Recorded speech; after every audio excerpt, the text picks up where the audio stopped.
Salve a tutti, vorrei annunciare la pubblicazione di un mio ulteriore libro che si chiama Lucrezio, storia di un'analisi. Voi avete già letto in altri miei libri dei piccoli resoconti di analisi. Questi sono altri resoconti, anche perché ce ne sarà qualcun altro forse dopo, per far capire alla gente come si svolge un'analisi, quali sono i suoi contenuti. Ok. Quest'oggi io vorrei parlare del vedere tutto in bianco o nero. Attenzione, non intendo parlare del non vedere colori, che è un'altra cosa, perché si usa anche dire vedere in bianco e nero senza emozioni, insomma, no? Perché i colori sono emozioni. Questo è in un altro senso, cioè vedere solo gli estremi, no? Le categorie, non vedere le sfumature. Allora, se io dico che una persona è stata negativa ma ha fatto anche cose buone, molta gente insorge. Perché? Perché quella figura la deve vedere tutta negativa. Oppure, se io dico che una brava persona ha fatto anche delle cose negative, insorge ugualmente. Perché? Perché non la può mettere dentro il cassetto. Allora, noi abbiamo nella mente una specie di cassettiera con tutti i cassettini e ogni cosa la mettiamo dentro un cassetto prestabilito. Altri la raffigurano come un'arnia con le sue cellette, come le arnie delle api. Tutte uguali, ma ognuno viene messo dentro quella celletta, ogni individuo, ogni ambiente, ogni fatto, ogni notizia, eccetera, eccetera, ha la sua celletta. È la stessa cosa, è l'immagine della stessa cosa, è l'immagine della mente schematizzata, detta anche mente condizionata, perché gli schemi sono dei condizionamenti. E naturalmente non è il fatto che la mente usi delle categorie, no? Me ne parla anche Kant, eccetera. Perché le categorie mentali sono sane quando sono realistiche, no? Se io dico che un animale è un gatto, io non devo ogni volta pensare, ah sì, c'ha quattro zampe, c'ha due orecchie, c'ha i baffi, quindi è un gatto, no? Ma capisco subito che è un gatto. Quella è la categoria sana, diciamo. Ma quando si tratta di fatti, di persone, di giudizi morali, allora non è sana, perché diventa un pregiudizio. Allora, se io di un personaggio distruttivo dico che ha fatto delle cose buone, subito si risentono. Se io, o chiunque altro ovviamente, dico il contrario, che una brava persona ha fatto delle cose cattive, si risentono, perché devono avere uno schema preciso. Perché hanno bisogno di uno schema preciso? Perché i sentimenti delle persone seguono gli schemi. Cioè, posso odiare una persona? Dipende dallo schema. Posso odiare i miei genitori che mi hanno fatto del male? Dipende. Io ho fatto un video sul perdonare i genitori, no? E naturalmente molte persone mi hanno risposto no, ma io ho perdonato ai miei genitori non per loro, ma per me. Allora, riepiloghiamo. Io ho detto, quando perdonate una persona è necessario che quella persona vi abbia chiesto perdono, perché se no se ne frega del vostro perdono, perché lo fate, no? Ve l'abbia chiesto, si sia mostrata pentita, faccia qualcosa per riabilitarsi, eccetera, eccetera. Al che hanno detto, no, ma io l'ho fatto per me, non l'ho fatto per l'altro. Non ha senso. Voi non potete perdonare facendolo per voi. Perdonare è perdono, cioè io ti faccio il dono di non colpirti per le cose che mi hai fatto.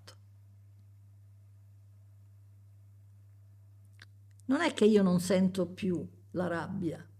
La rabbia non è che svanisce se io perdono. Ovvero, può anche svanire la rabbia se io perdono. Quando svanisce? Quando ci accorgiamo che in realtà abbiamo esagerato nell'odio, quando capiamo che l'altro non voleva farci realmente del male, eccetera, eccetera. Cioè ci devono essere delle ragioni. Se non ci sono ragioni del genere, non vale. Naturalmente le persone dicono sì, ma se io capisco che i miei genitori mi hanno trattato male perché loro sono stati trattati male, e beh, e allora devo capire tutto il mondo. Allora anche Hitler e Stalin vanno bene. Anche l'eccidio di Gaza va bene. Anche Trump che dice io voglio prendermi la Groenlandia va bene. Cioè o perdono tutti o non perdono nessuno, gratuitamente. Se invece perdono in seguito a un ravvedimento dell'altro oppure a un ravvedimento mio, cioè io mi sono sbagliato, ho esagerato nel giudizio, allora va bene. Ma altrimenti io lo faccio, sapete perché? Per pulirmi la coscienza. Per pulirmi la mia coscienza cattolica, che io sia cattolico o non lo sia, perché tanto nel cattolicesimo siamo stati allevati. Allora, se io perdono sono buono. Se io non perdono sono cattivo. Quante volte devi perdonare? Dobbiamo perdonare, Signore? 70 volte 7, no? Più o meno quello che ha detto Gesù Cristo. E però Gesù è Dio. Guai a dirlo perché sarebbe un'eresia se non fosse così, no? Se diciamo che non è Dio. E non è una parte di Dio, è Dio. È uno e trino, ma lui non è una parte, è proprio Dio. E allora perché Dio manda all'inferno o in purgatorio le persone a bruciare vivi? Vivi cioè a sentire dolore, come fossero vivi. E deve perdonare 70 volte 7? Noi, lui no. C'è un'incongruenza.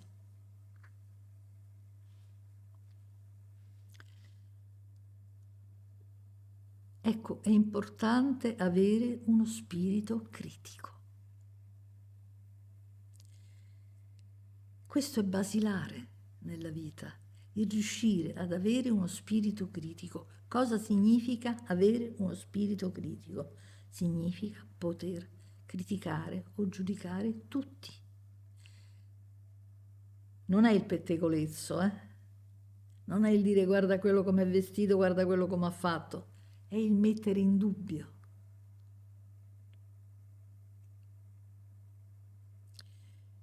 A volte delle persone mi dicono io metto in dubbio quello che lei dice e meno male, dovete metterlo in dubbio, non dovete credere nelle cose perché le dico io e non dovete credere nelle cose perché le dicono gli altri, io sono fra gli altri.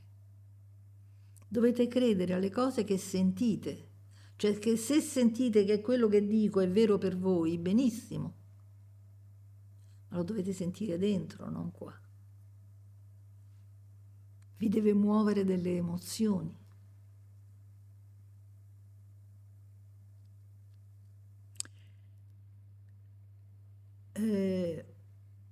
Quindi va benissimo anche chi dice io approvo determinate cose che lei dice e non ne approvo altre, certo.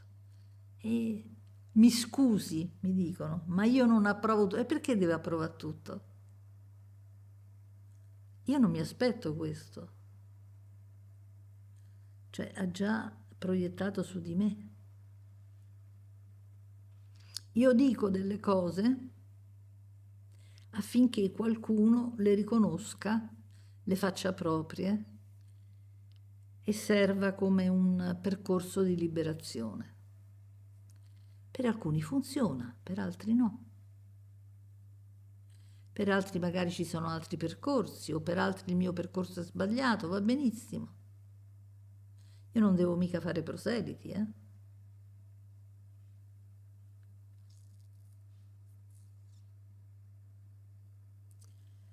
Io cerco di aprire le menti. Per qualcuno non va bene. Io non sono la strada giusta, va benissimo. Non devo convertire. Cioè chi cerca nella mia direzione va bene. Se cerca in un'altra dimensione si troverà un'altra dimensione. Anche perché a me non me ne viene niente. Io non devo rafforzare le cose attraverso l'applauso degli altri, no? Io quello che dico l'ho fondato sulla mia esperienza. Se un giorno mi accorgessi che alcune cose della mia esperienza sono sbagliate, le cambierei. Perché no? Perché non posso cambiare?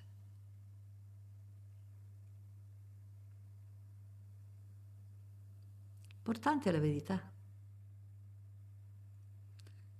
Se la verità mi fa mettere in luce degli sbagli miei, ben venga.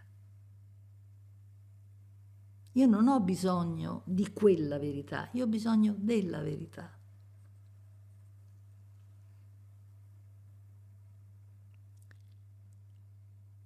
Ridimensioniamo anche il termine verità perché la mia verità è infinitesimale, quasi inesistente rispetto al cosmo.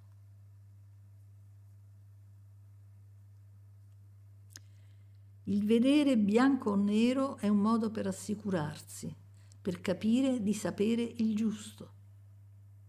E questo è l'errore della mente. Molti dicono io ho paura di stare in mezzo agli altri, ho paura di essere giudicato, ho paura di essere ridicolo, ho paura di essere valutato in un certo modo. Perché? L'ho ripetuto 300.000 volte che deriva dai genitori. Se questo non vi piace, cambiate canale perché di questo si parla. Ma a parte questo,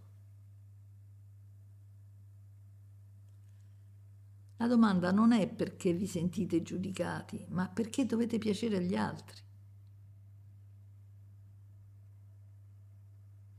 Questo lo posso capire di una società che vende un prodotto, no? Che deve piacere, oppure di un attore che deve piacere al pubblico. Sì, c'è una ragione, perché lo pagano per quello.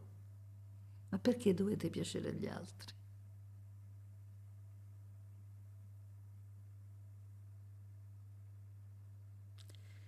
Perché se piaccio agli altri tutti mi applaudono? E perché ho bisogno dell'applauso?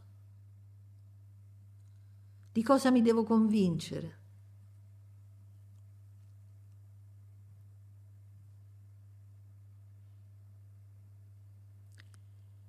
Devo smontare qualcosa di negativo.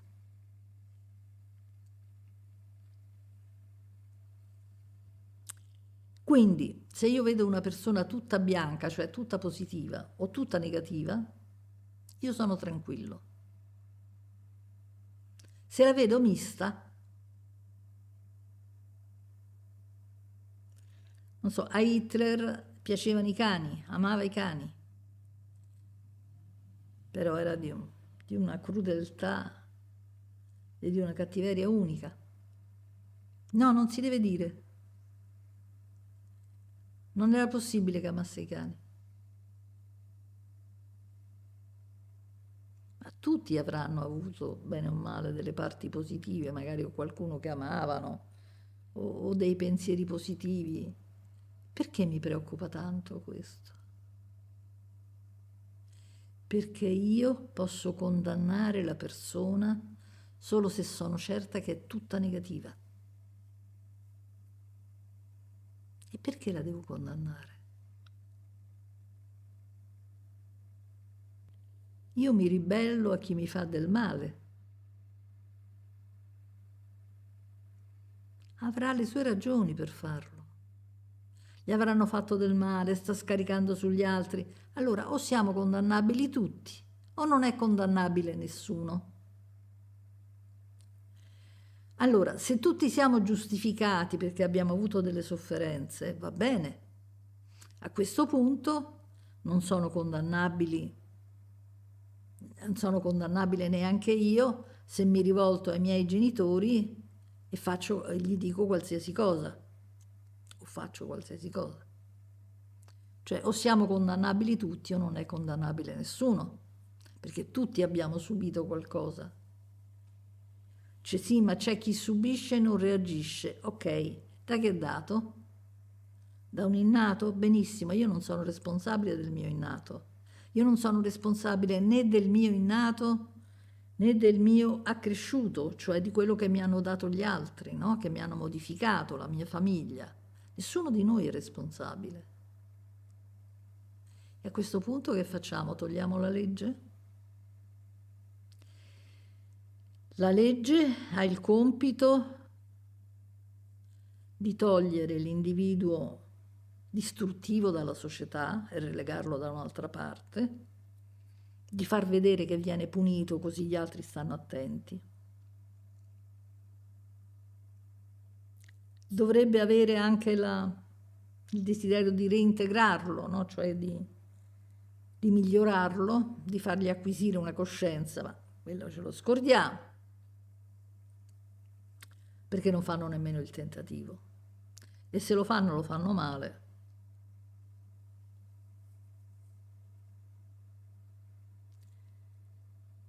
Noi abbiamo a volte messo in circolazione persone pericolosissime che poi hanno rifatto danni. Sono stati casi terribili. In America stanno più attenti, nemmeno negli USA. In genere quando trovano un pedofilo poi gli fanno l'esame, dicono che questo non è migliorato e gli fanno scontare la pena.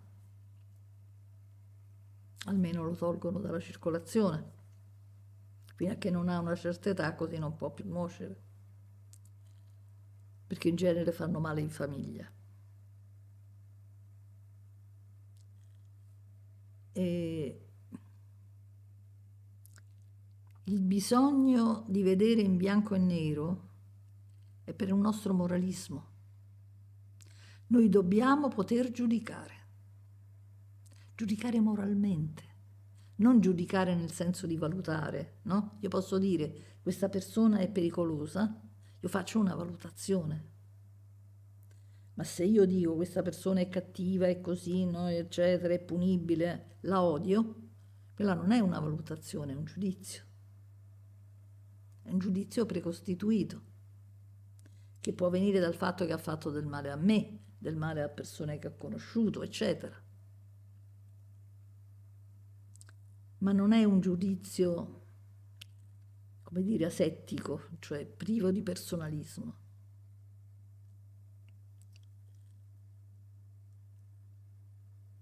Il giudizio può avere un personalismo. Se uno mi dà un pugno, io glielo ridò, così si impara.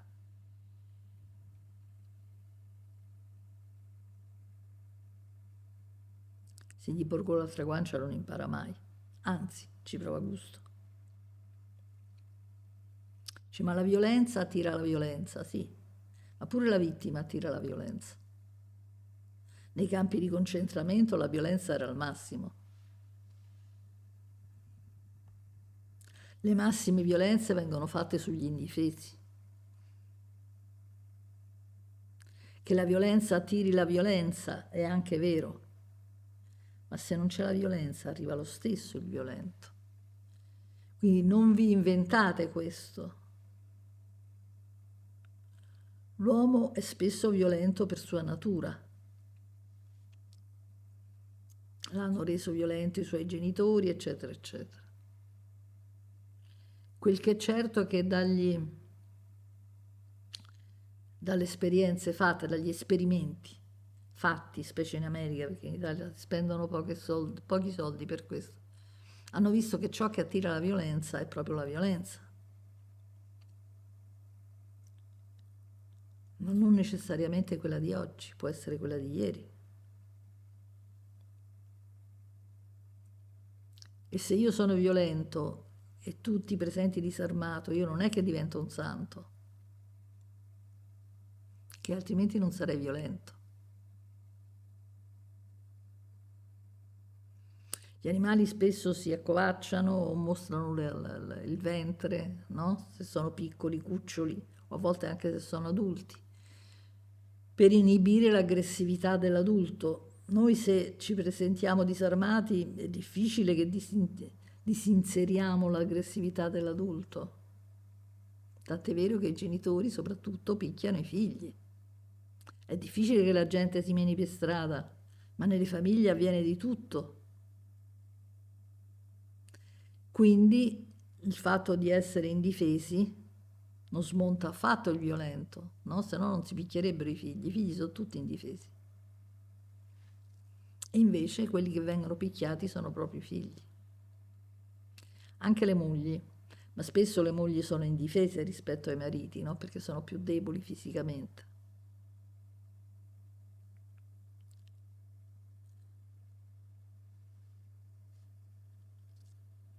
Vedere in bianco e nero è sospendere il giudizio, è elaborare il giudizio, è riflettere sul giudizio. Ed è anche capire che io posso reagire all'altro non perché sia giusto che io lo faccia, ma perché l'altro mi ha colpito. È giusto per il mio bambino.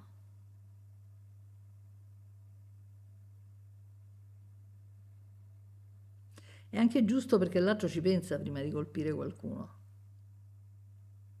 Ma non ci può essere il senso di giustizia assoluto, perché noi non sappiamo mai esattamente se noi colpiamo l'altro che effetto avrà su di lui.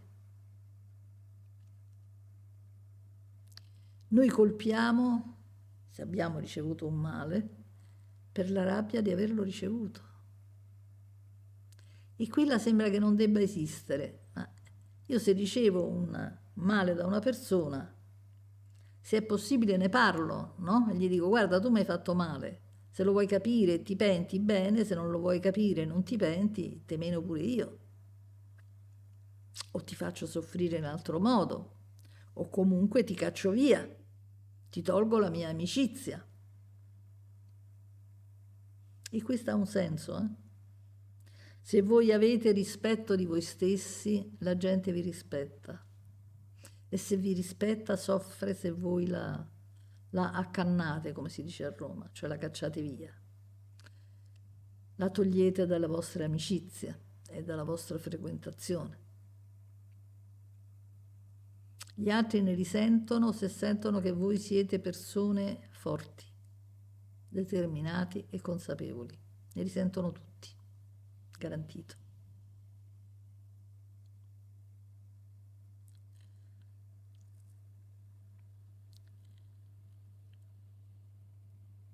Il vedere bianco e nero è un bisogno che ha l'umanità per sentirsi giustificata a reagire o ad agire. Perché usa questo criterio anziché usare la propria riflessione, il proprio cervello, il proprio spirito critico. Faccio un esempio. Da quel che ho letto, Poi io ripeto quello che ho letto tanti anni fa in genere, no? Perché ho letto fin da piccola, insomma. Poi a volte certe cose vengono riscritte e viste in altri modi. Comunque, quel che ho letto io. Einstein si rifiutò di collaborare alla fine alla bomba atomica perché la sentiva come lo è in fondo, come lo è, no senza in fondo, come lo è effettivamente un'arma molto letale. Però la bomba atomica ha anche messo fine all'ultima guerra mondiale.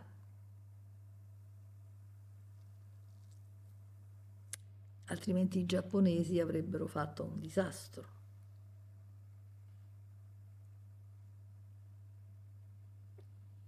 I giapponesi erano molto feroci, poi un giorno parleremo anche perché lo erano. I cinesi ancora li odiano, non c'è male, per quello che gli hanno fatto nell'ultima guerra, perché erano spietati, un po' come i tedeschi sono stati in Europa. Il che naturalmente non è una condanna per l'individuo.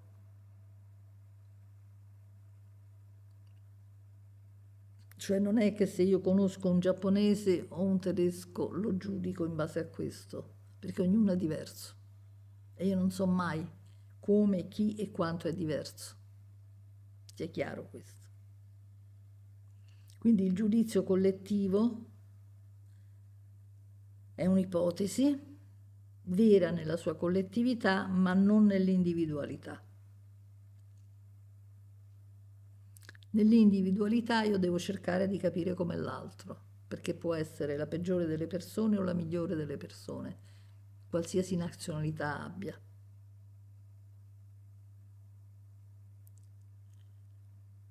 Non devo vedere tutto bianco o tutto nero.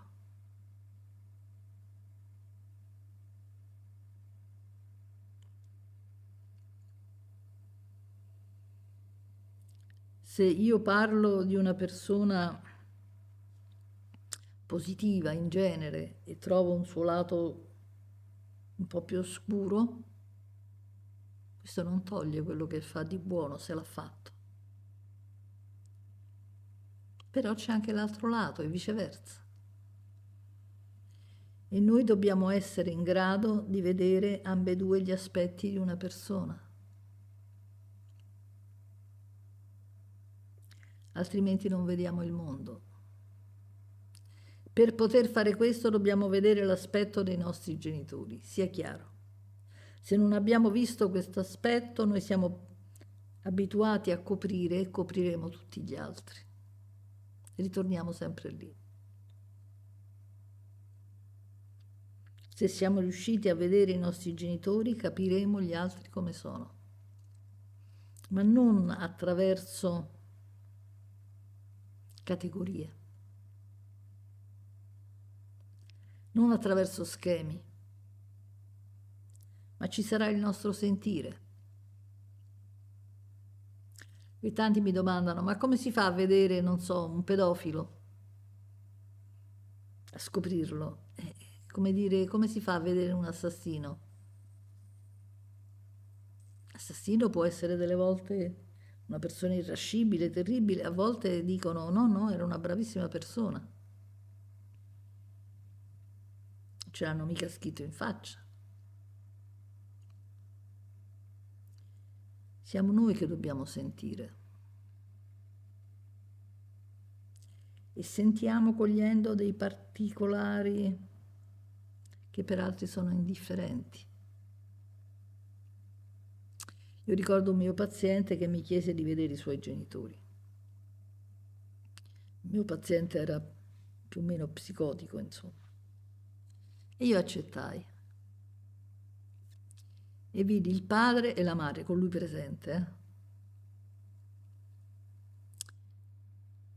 E alla fine gli dissi, guardi, sua madre è una persona chiara, si capisce com'è, è una persona in complesso positiva. Suo padre è schermato completamente, non si capisce com'è. E ricordo che lui fece un sogno in cui compariva un gatto con una corona e che disse: non dovrai uccidere tua madre, cioè tua madre è stata positiva. Il suo inconscio lo sapeva, la sua parte cosciente no, poi dopo lo capì.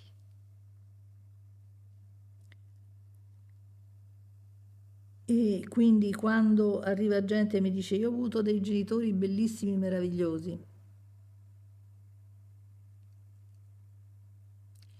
io ho avuto dei genitori animati da ottime intenzioni che naturalmente hanno fatto degli errori, hanno fatto magari anche delle incurie, avevano i loro limiti, benissimo. E sono perfetti, c'è qualcosa che non va. Ok, quindi su tutto non siate mai assolutisti, né come intento, e cioè non tendete a vedere gli altri come una personalità precisa, ma dovete dire quello che appare a me sembra questo, ma ci può essere altro. Non dite mai di una persona questo è così o non è assolutamente così, quello che sembra, perché sembra. Se volete stare coi piedi per terra, ma soprattutto state dalla parte del vostro bambino. Un saluto a tutti.